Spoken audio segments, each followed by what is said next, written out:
Okay, you can start recording. Today, we're going into a new section of the 21st century skills. Previous classes, we've talked about what these skills were, right? We talked about being media literate and also communications and technology and critical thinking. All of these things represent these skills that if we can get a better understanding of them as we move forward in our lives, things are going to be a lot easier. You won't be caught off guard, okay, when something presents yourself, oh, this is one of those, okay? So this might deal with problem solving, right? Or you have to work out some sort of problem that requires analysis, gathering data, critical thinking. So all of those are tools that you can use.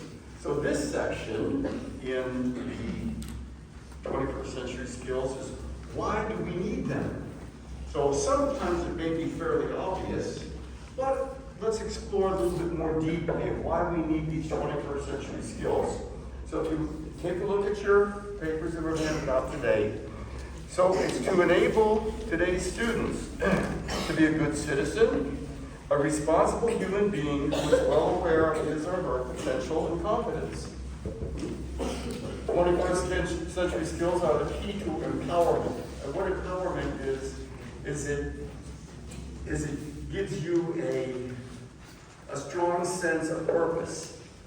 Empowerment is a sense of purpose in life, a purpose to move forward, to understand life, to work with it. Okay, that's what we mean by that.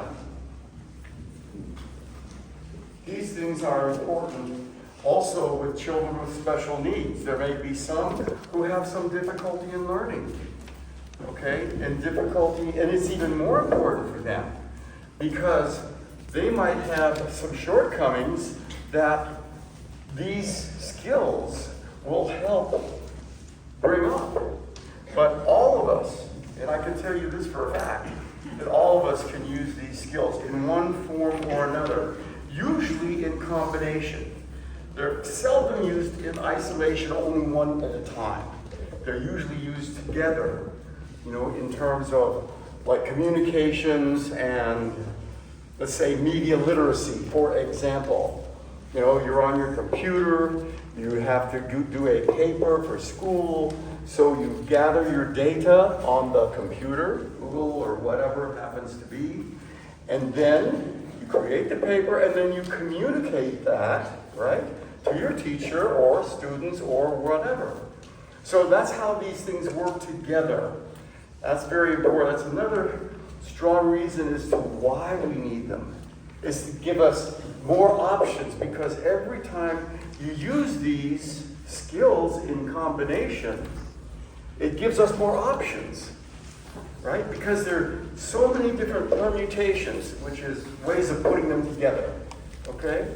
So ways of putting them together which will help you in diverse circumstances. So make sure that you go periodically, just go back and browse through your folders and just refresh your memory, because just doing this in class isn't going to cut it. It's not going to really solve all the issues because you only get so much in class. But if you take notes and then periodically you take a look at them, it'll refresh your memory. And therefore, when these circumstances come up where you need them, they'll be more forward in your mind. So the other thing that helps us is that we know that the world's getting a lot smaller. Cultural norms are changing, aren't they? There used to be different ways where people interacted with each other. That was, let's say, not the most harmonious. This person's higher than this person, or because they weren't wealthy, they were looked down on, or whatever. We can't afford that anymore. And also, cultures from around the world we're being exposed to much more rapidly, aren't we? We're able to look at, TV, we look at the news, we look at the internet, our school. There are people from all over the world. They come from different cultures. So it's up to us to understand and to be more flexible, okay, in how we work with others, because that will make our journey through life, whether it's school or work, because you will be faced with this. The world isn't what it used to be.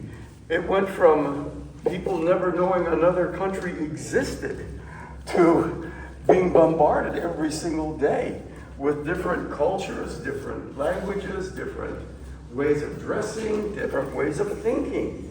And if we have that flexibility not to judge also, right?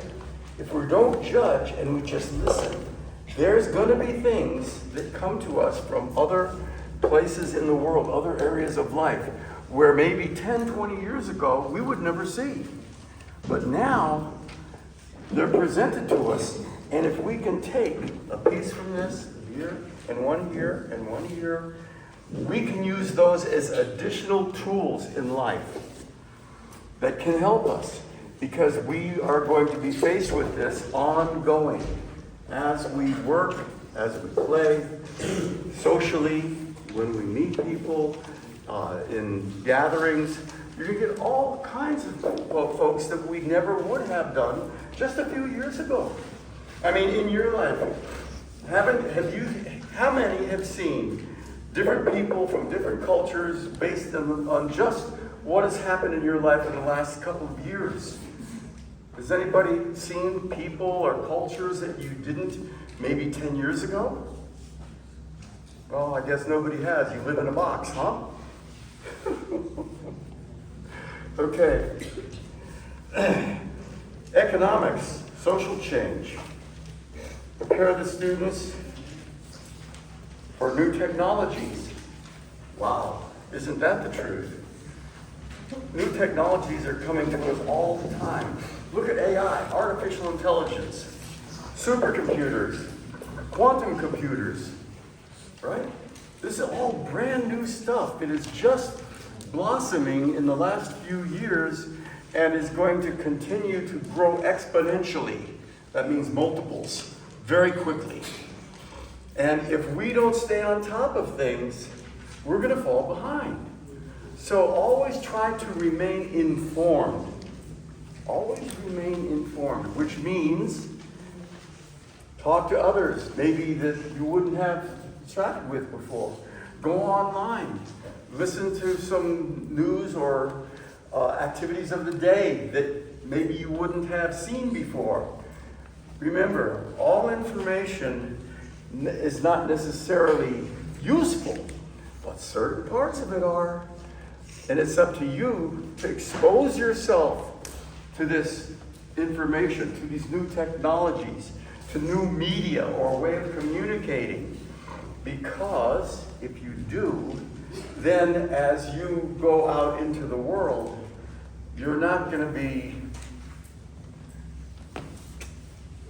caught short. You're not going to be like rolled under the bus. You'll be able to maneuver quickly. You'll be able to adjust to circumstances more quickly. So by all means, that's what these skills are here for. That's the reason why we have them, is to give you more options, right? Give you more flexibility in life. Give you more strength in life, purpose in life. All of these things come together when we use these skills properly in the right combinations. Yeah?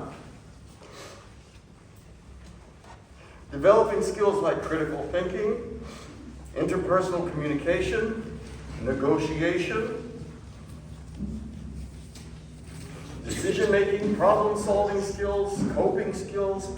These are all things that make our life easier. Negotiating, what does that mean? Well, that type of skill is where we are with someone and there's a give and take. Negotiating means you want something, I want something. Let's discuss it. Let's see how we both can win. We each get what we need. Not, well, you can take this, I'll have this, I'm not happy, but it's the best we can do. No. That's called a win-lose or a lose-win situation. And that never works out in the long run. Try to figure a way. Try to figure a way where you both win. Okay? That's when things are lasting. That's when things form a foundation that isn't going to crumble at the first shake. You know, where a new situation comes up. Well, you know, I got what I needed, you got what you needed. Now we can work together to build even better, more creative, and things that make our life more satisfying, less stressful. Because when we're in conflict, and I know that you hit this one, when we're in conflict with others because we don't know how to each communicate with each other where we can understand our needs, okay? And be able to give each other what we need. You need to learn this. And a lot of it is putting your ego in your back pocket. Whenever you have your ego out and you flash it and say, well, I don't have to do this and you should give me that. What is that? That's an ego-based communication. Me, me, me, me, me, me. The me, me, me doesn't work. You will fail. You will fail. Listen up on that one, because we all have this problem. I'm sure you have as well, even in your short lives. And as you grow further, many of you are going to become engineers, doctors, or street sweepers. Doesn't really matter, as long as you do it well. But never think, because of your education, your social status, how much money you have, that you're any better than anyone else. Because you're not. You're not. Remember that. Everyone is equal under the sun, under the umbrella of the divine. All of us are the same. Treat each other with the love and respect that we would like to be shown. But in order to expect somebody to show it to us, we must show it to them. Don't try and say, well, you do it first. No, you always be the first. And if they don't respond in a way that is what you expected, don't feel bad. Don't say, oh, they're just terrible people. No. They have stuff going on in their lives that you do not know about. Okay? You are responsible for your actions and your actions alone. That's your karmas. Right? Don't expect anyone to act or react in a specific way. What is that? That is expectation. Expectation is the mother of sorrow. Remember that. Expectation is the mother of sorrow. Because when we don't get what we expect, we get angry, we get frustrated. Right? If you let go of the expectation and do what you know to be right for you in your heart, okay, and also using your head, the two together, that is all you are responsible for. Let nature or God or the universe, whatever, take care of the outcomes. Let that be not your worry. Because there are so many other energies, so many other things that are happening of which we do not know. Of which we do not know. So when you say that you expect this to happen or you want this to happen, you hold on to it so tightly, know this, that suffering and sadness is right around the corner. I guarantee it. I only began living what I would call a more peaceful, more fulfilled life when I put my ego in my back pocket, I did what I enjoyed, what I loved. Which, for me, it was technology and helping people. If they appreciated it, fine. If they didn't appreciate it, that was fine too. I did my job. I did my job. That was my duty. In other words, I did my dharma. I did that which I was assigned to at this moment in time. Back in the old days, dharma was fixed. If your daddy was a carpenter, you became a carpenter. If your mother was a housewife, you became a housewife. Today, things are different. Your dharma, that which you are doing, that which the groove that you're in, the path that you're on, changes throughout your life. But make sure that whatever path you travel, it feels right in here, inside. If somebody tells you you've got to be a doctor, you've got to be an engineer, and that's not what you want to be, don't do it. You'll be miserable. I don't care how much money you make, you'll be miserable. Because you're going against the current of your true dharma, which you know when you're doing it because you feel good. When you're doing something and it feels right. You know, have you ever done that? That you do something and wow, that feels good. That's your path. That's right now. That's your dharma. Do it well, as good as you can, and let go of the outcome. Let go of the outcome. That's not yours. That's something else's. So, if you ever want to know what you should be doing in life, and I know you're all faced with this, because I was, and I'm just a human being, you're a human being, all of us at some point in time. What do I do? What direction do I point my life? A very good method of knowing if you're close to what you should be doing is if you enjoy it, if it brings you satisfaction. Don't let anybody tell you, you must be one of these. Unfortunately, our parents, as loving as they are, and as supportive as they are, they can be some of our biggest impediments. Yeah. Because they want your life to be better than theirs. So they vicariously can enjoy your success by forcing you to be like a round peg in a square hole. They say, well, you have to be an engineer, you have to be a doctor, you have to be a this or that. If you simply do that, it's too much for you to just say, no, that's not what I like. I enjoy this. If you don't do what you like, what you enjoy, you're going to be miserable. Don't let somebody else live your life for you. This is all part of these skills. This is a new day. In the Wayback Machine, when somebody was a carpenter, then their children became carpenters or whatever, that was another culture, another time.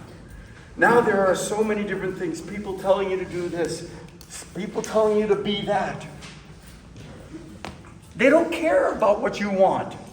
They care about what they want that'll make them feel good that, oh, I raised my son the doctor or the engineer or the, physicist or whatever. So what we're doing is we're living their life instead of living our life. If that's what you want to do, if you enjoy that, all well and good. Win-win. Win-win.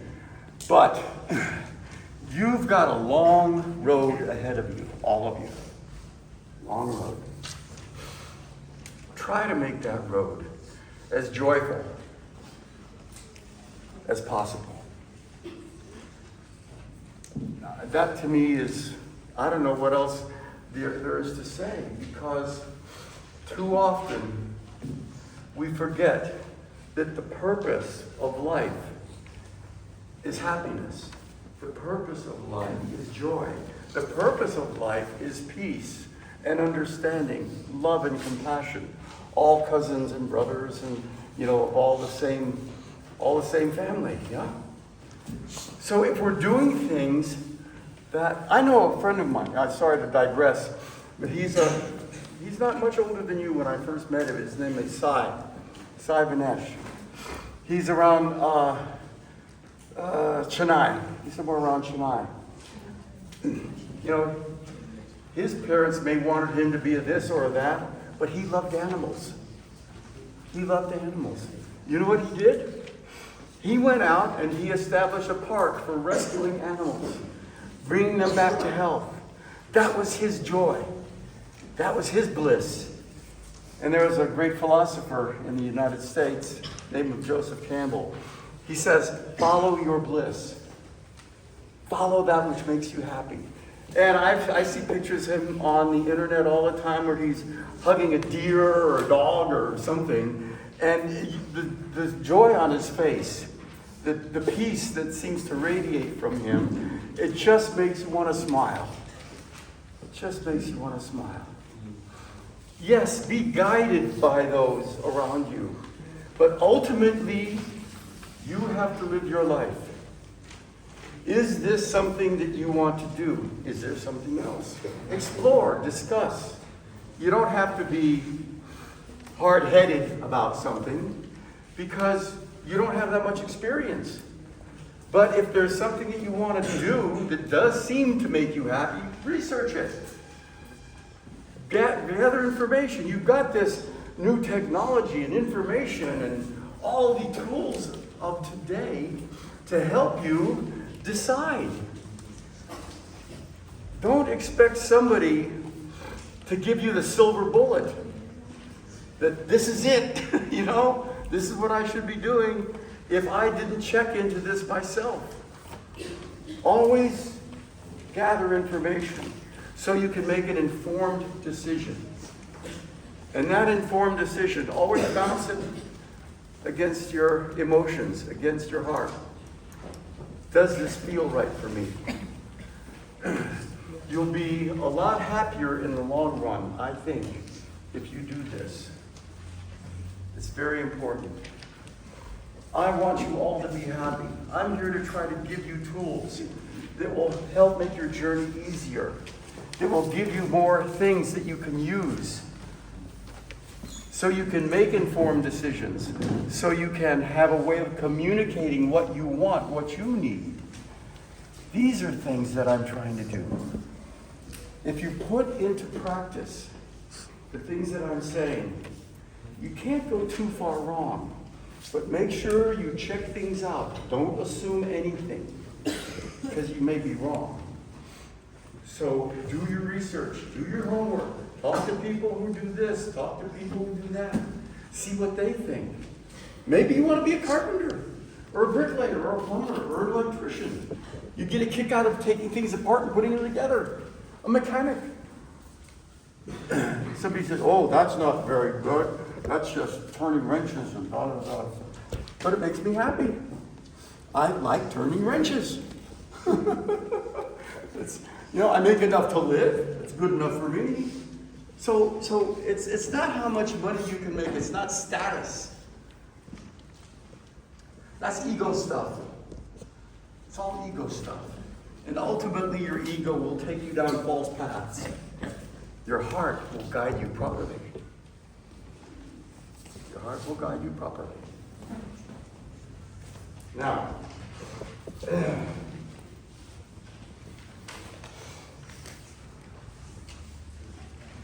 and page number 3 here, we have development of life skills essential to cope with the risky situations you encounter in your life and manage peer pressure.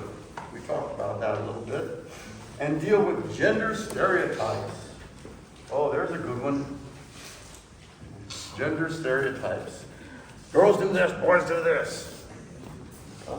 This person from this country does things that, we shouldn't be doing over here. And gender stereotypes. Not just gender, but also national stereotypes. We assume that just because somebody is different, and it doesn't matter what the differences are.